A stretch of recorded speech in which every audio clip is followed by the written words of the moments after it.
And that is a topic of how to talk to people who are still in the matrix, how to talk to people who are quote unquote asleep, who are still programmed and believing the mainstream narrative, how to actually talk to people effectively in a way to wake them up. I was watching a conspiracy documentary, and one of the person that was on the documentary was mentioning how that film was the red pill that everyone has to take. And when he said that, I was extremely skeptical. And I started to think, well, how can one documentary do that for somebody? And I don't think one documentary could. So it occurred to me that maybe it's not a red pill, maybe it's red pills. It's something that you could take daily, weekly, or even monthly. And the more of them that you consume, the closer and closer you could get to the truth. Even if you haven't seen The Matrix, I'm sure you know what that analogy is of what the red pill is versus what the blue pill is. Taking the blue pill is buying into the illusion and delusion of reality where you believe everything that is false as truth. The red pill is where you see the truth for what it actually is. There's a variety of things that could be considered red pills. It could be a documentary, it could be an experience that you had, it could be a psychedelic trip, etc., etc. But have an open mind with this as well, and be open to being able to change your belief. Have other people being able to, with hard evidence and with real credentials, be able to shift your belief so that you are closer aligned to the truth. The second you wake up, you become a target. Imagine you're in a cave, and waking up from the Matrix is like waking up the dragon. The first stage in the 5 stages of awakening is denial. No! God, please, no! No! No! No! In this stage, you will dismiss anything that goes counter to conventional wisdom as crazy talk or conspiracy theory. This is really a self-defense mechanism the brain uses to protect the ego. No one likes to admit when they're wrong, much less admit that they have been fooled. So it is infinitely easier to deny a truth rather than it is to embrace it. It is easier to mock than debate. It is easier to hide under the sheets and pretend that there is not a monster in the room. This is where most of our society is stuck right now. La la la la, I can't hear you. La la la la. They believe that whatever the authorities tell them is the truth. They go along with the crowd in fear of being looked upon as strange or crazy. But don't believe everything just yet. Some disinfo can be useful, so don't be afraid to look into things. You can research topics and beliefs without believing them yourself. I feel like it is absolutely necessary to look into what other people believe, to understand why they hold those beliefs and why they came to those conclusions for their own life. What are the credentials or evidence that's needed to be able to determine whether something is true or false?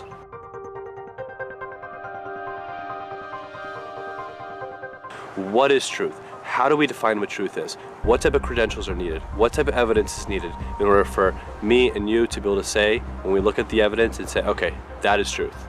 Because there's a lot of people out there that are taking blue pills thinking that they're red pills, and they have a false sense of reality and a false sense of the truth. And there's also some people out there that have taken the real red pills and they know what the truth is, and they have hardcore evidence, and then they present it to those that people that disbelieve it or have taken blue pills opposing these red pill truths. And then they say, you know what, I don't believe that, even with evidence staring at them in the face. So the overall goal of consuming these red pills, quote unquote, is in order to sculpt and mold your perspective and your experience to be closer aligned to the truth. Would you rather go through your whole life realizing that everything is a complete delusion and everything that you thought of is false? Or would you have at least some understanding of the truth that's out there? And communicating with people who are brainwashed is exactly the same way. You are not there to wake them up. As much as you want to just shake people up and just force things upon them and get them to buy into the new narrative, you can't. The only thing you can do is be like that doctor, take an x-ray and make them realize that the bone of their mind is broken and adjust it. And then they go out and they find the information themselves. And they, over a period of time, actually come to the same conclusions. And if you think about it, if you think about the way in which you came to the point where you are right now, depending on what you believe about what's going on and the information that you have access to. How did your awakening unfold? Were you just totally in the matrix and, believing in the government and authority and the news and, things are the way they are and taxes go to roads and schools and everything is awesome, like in the Lego movie. And then all of a sudden somebody came up to you and said, hey, you know what? It's actually this way. And you're like, wow, thank you. My whole world has been blown. I totally have a new belief system, a new paradigm. No, it probably didn't happen that way, right? You're probably like me, going along your way, totally kind of in your own mentality. And all of a sudden something just was like off in the matrix. It's kind of like that moment in the Matrix where he's like, oh, I just saw a black cat. And, Trinity looks at him and was like, was it a black cat? Was it the same cat? Well, yeah. He's like, oh, damn, it's a glitch. There's like a glitch that happens and you're like, huh? Maybe there's something else, something going on here that I'm not fully aware of. And I want to investigate. I don't know what's pulling me into that investigation, but it seems to be deeper than this voice in my head. It seems to be coming from my gut and from my heart. And that pulled you into investigation, and one thing led to another over months and years, and all of a sudden you were where you are. And it actually didn't take that long for you to come to the point where you realized that the entire narrative that was being given to you was wrong. And now you were on the course of trying to figure out your own narrative. And there was emotional hurdles along that because there's probably parts of you that needed to die. For some people, it's a very perilous journey, waking up and realizing that the world they've been sold is actually a big lie. The truth will anger you, and sometimes it'll frighten you, but the truth doesn't change just because it hurts our feelings, or upsets our future plans, or destroys our relationships. Sometimes... Now, many of the times when I felt like I was getting closer to truths, whether it be through conspiracy documentaries or a credible source telling me something about how things work, and I felt like I kept getting closer and closer to the truth, but also simultaneously more and more mysteries and more questions have come about. And that could be very confusing, it could lead to a lot of frustration, and also some of the truths about reality can be terrifying. Terrifying, whether it's how ruthless nature is, where nature eats itself, seeing videos of animals eating animals, people destroying people, some of the starvation and devastation and horrors that humanity has gone through. And it could be a lot to digest, because there are some true things about reality that are absolutely terrifying, some horrible people in the world. But I'd rather know about it and have an understanding about it, and then be able to digest it, process it, and actually know what I'm working with and know what I'm dealing with. I'd rather be able to go throughout my life having a somewhat of understanding of what the truth is out there, as opposed to just completely being blind to the truth. The second stage of the awakening is anger.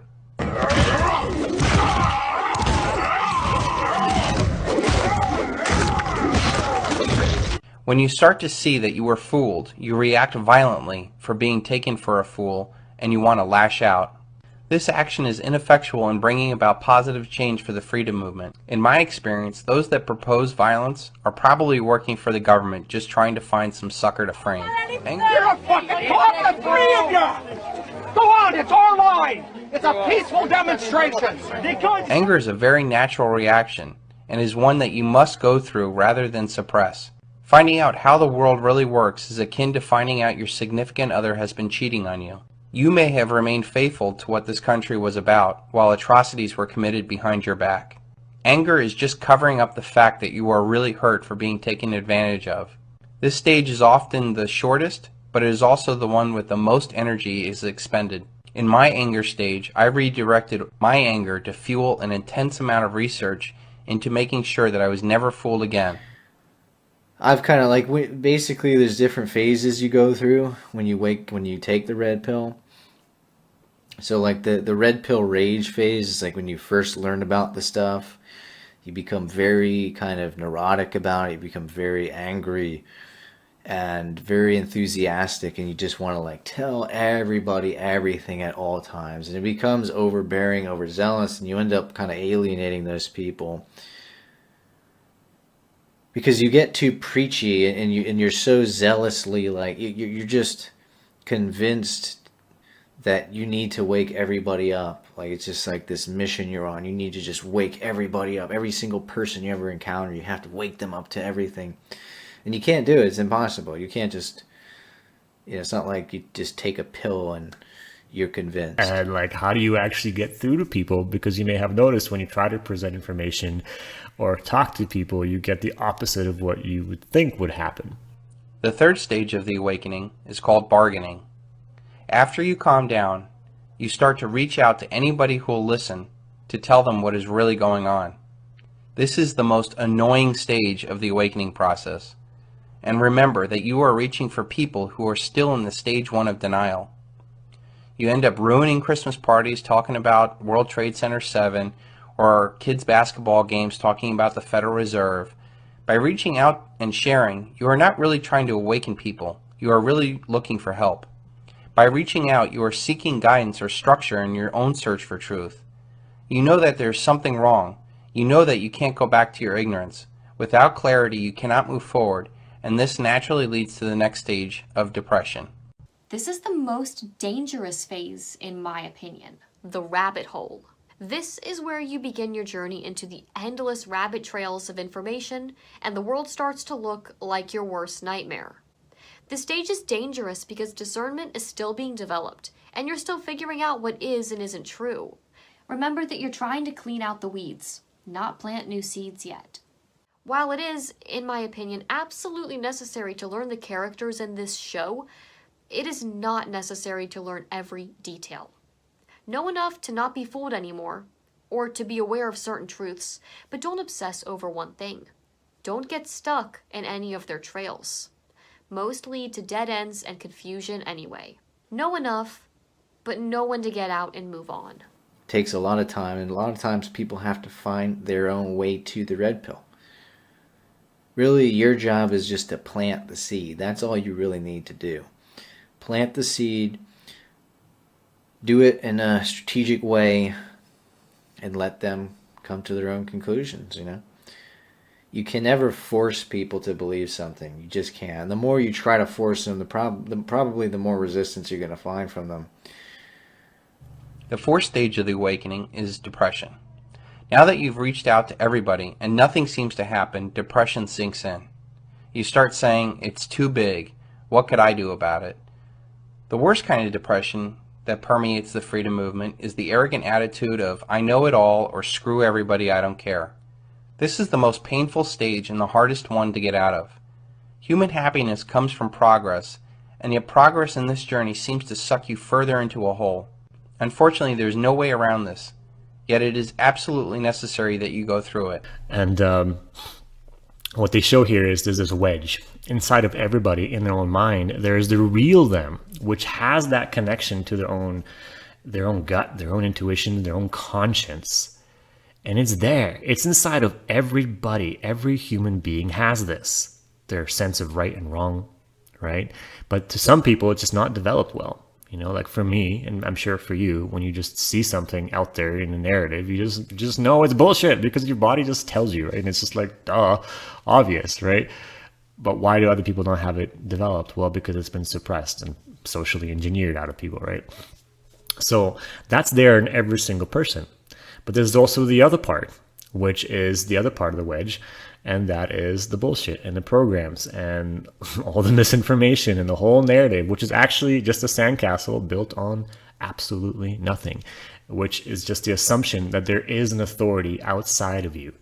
And that's really the core of the problem. People's belief that they don't have authority, they can't find answers for themselves, and that the authority is outside, that it's in government, that it's in the media, that it's in the medical establishment, and blah, blah, blah.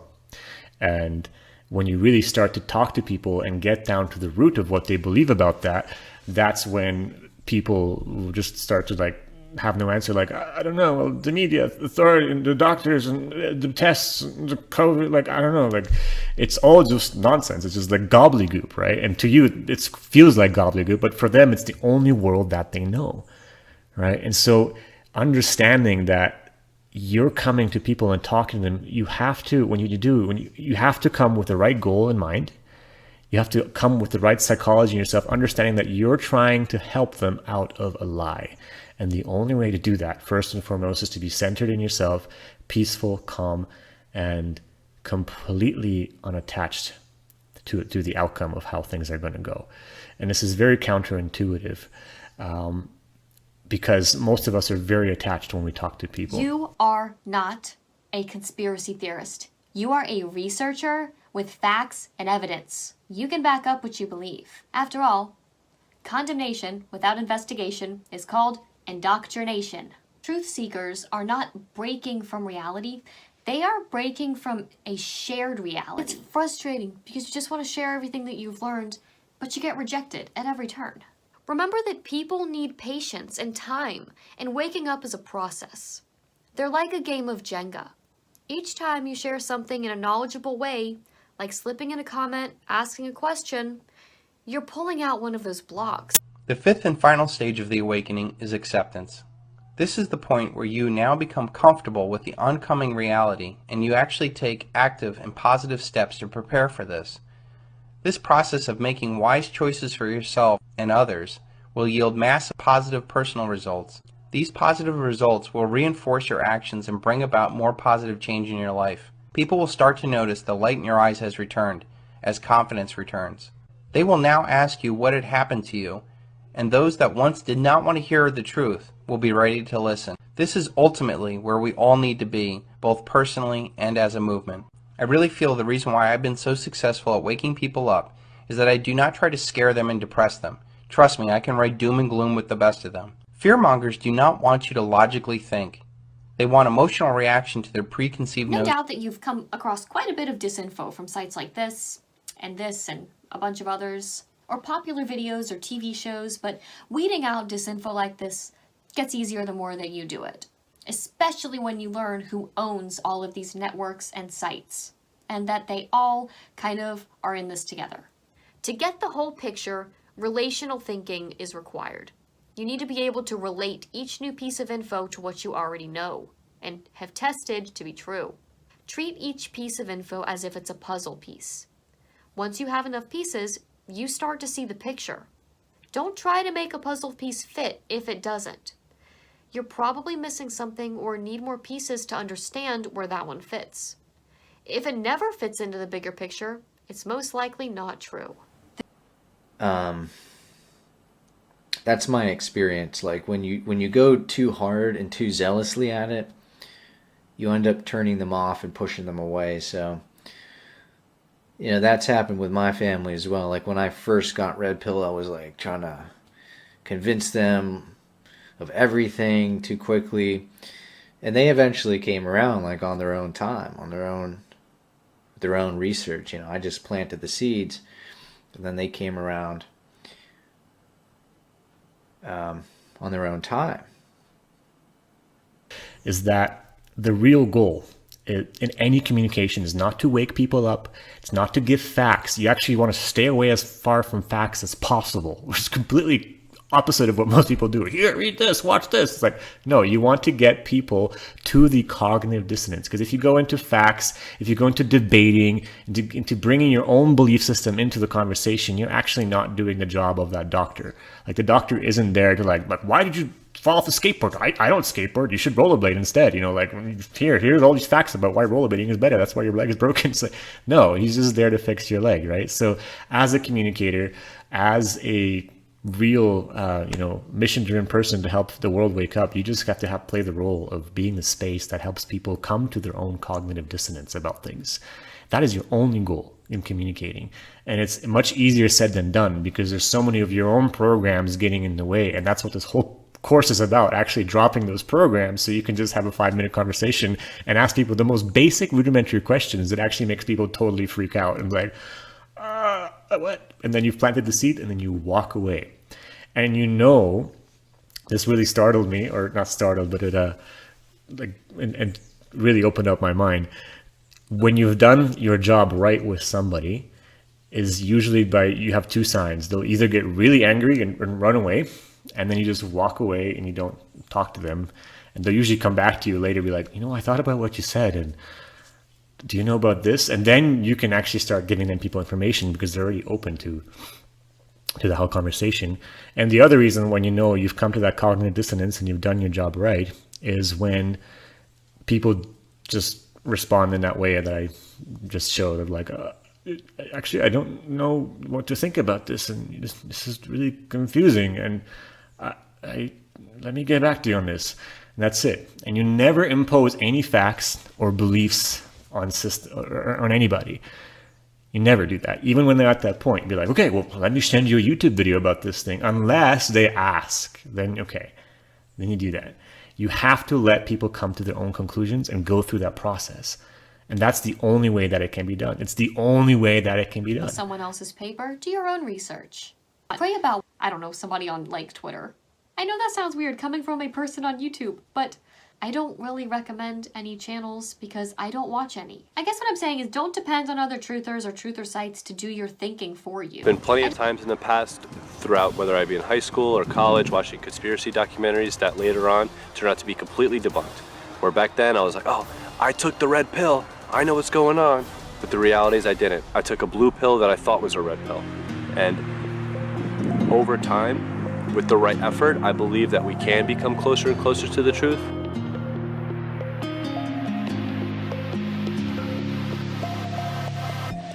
Quiet like the ocean. Let's just have the conversation. Not every liberal is dumb, not all Republicans are racist. The government wants everybody fighting with their neighbors because they know that if we get along, we'll probably go against them. They can't stop us, because we're ready to fight, trying to brainwash us. But we won't let freedom die. The whole world's brainwashed. Everybody pick a team, start a riot in the streets. The whole world's brainwashed. Against them, and you against me. Step 1, train the people only to consume. Step 2, infiltrate adults with the news. Step 3, indoctrinate the children through the schools and the music and the apps on the phones that they use. Step 4, separate the right from the left. Step 5, separate the white from the black. Step 6, separate the rich from the poor. Use religion and equality to separate them more. Step 7, fabricate a problem, made a lie. Step 8, put it on the news every night. Step 9, when people start to fight and divide, take control. This is called situational design. They can't stop us, cause we're ready to fight, trying to brainwash us, but we won't let freedom die. COVID-19, the pandemic, it's over. We don't care anymore. Because people are standing up. They're sick and tired of being told what to do by people who don't have the authority to tell them what to do. We're taking our country back. It doesn't matter whatever mandate you put out, we're going to ignore it. You can take your mandates, your vaccines, your masks, your passports, and you can shove them all up your collective butthole.